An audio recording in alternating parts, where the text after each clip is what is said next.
Skipping ahead to the punchline on this one, Castle Excellent is a bad game that I happen to like.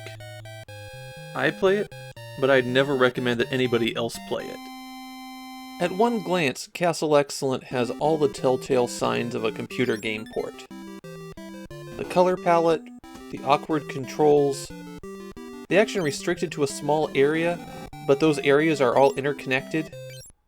This is the kind of action-adventure game that I grew up on, and that's why I've got a pretty good tolerance for it. But anyone who wasn't playing that kind of game in the 80s, you're going to bounce right off, and for good reason. Castle Excellent is a sequel to a game simply called The Castle. As a sequel, though, it doesn't add a whole lot. For the story, Prince Raphael has to rescue Princess Margarita from Mephistopheles. And that's literally all there is to it. The box brags that there are 100 rooms to beat, and that results in a very sprawling castle. Even knowing what you're doing, it takes a long time to complete this game. Unfortunately, you have to do it in 4 lives. This was so difficult that for the US version they increased the life counter a bit, to 50. The US version is called Castlequest, and that shouldn't be confused with the Famicom game Castlequest that we're going to be seeing in quite a while. In Castle Excellent, as a side-view action-adventure game, you can kind of jump, you can kind of swing a sword, but the real gameplay mechanics are in finding and using these keys. There's a whole rainbow array of keys for you, and naturally they unlock a door of the same color. Figuring out how to get keys, and which doors are the ones you need to unlock, is the central point of this game. It's very easy to put yourself in an unwinnable state by just using keys wherever. You'll want to draw an elaborate map indicating doors, key locations, and which ways are accessible from what direction. Or you could use a strategy guide. I'm not sure if there's a key for every door in Castle Excellent.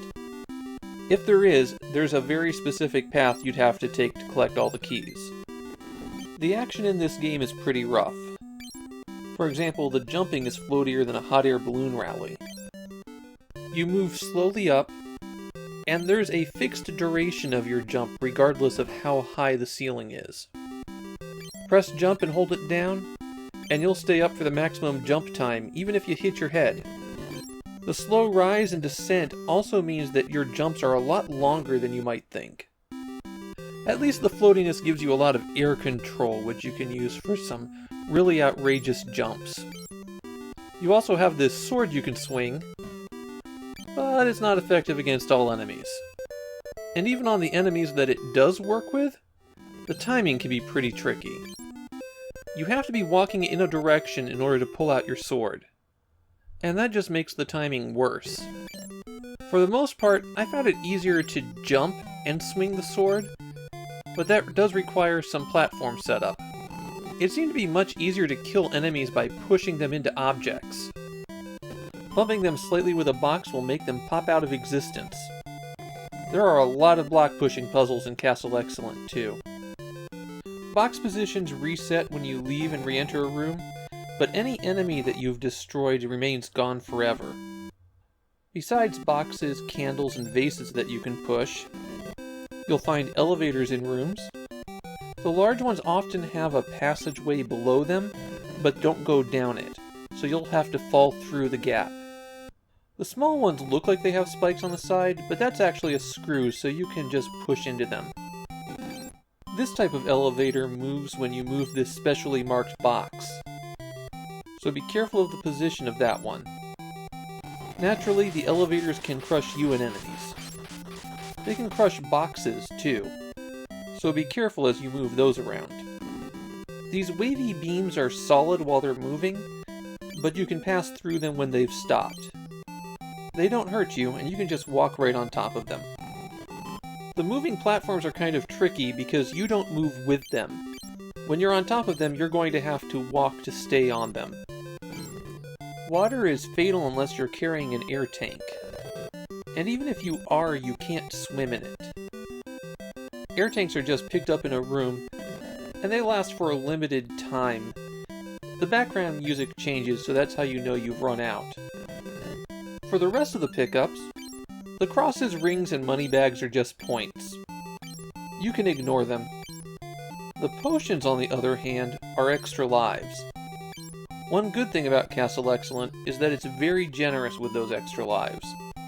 That means that once you've got a feel for the game, you can explore for quite a while thanks to how many lives you're earning. Finally, there's this map from the first room. Once you pick it up, you can press select to see the castle layout. It's not the most helpful map. However, it is possible to save your game.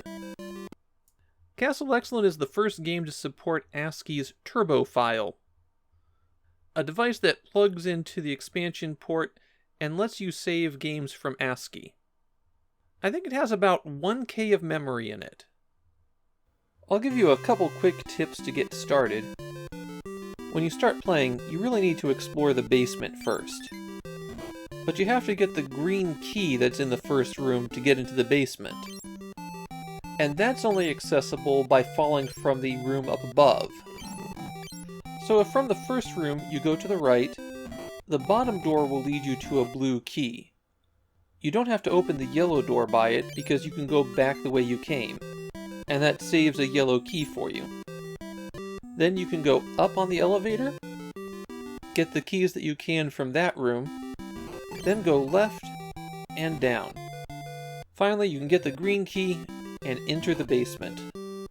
It's a circuitous route, and if you open extra doors, you're going to find yourself lacking in keys later.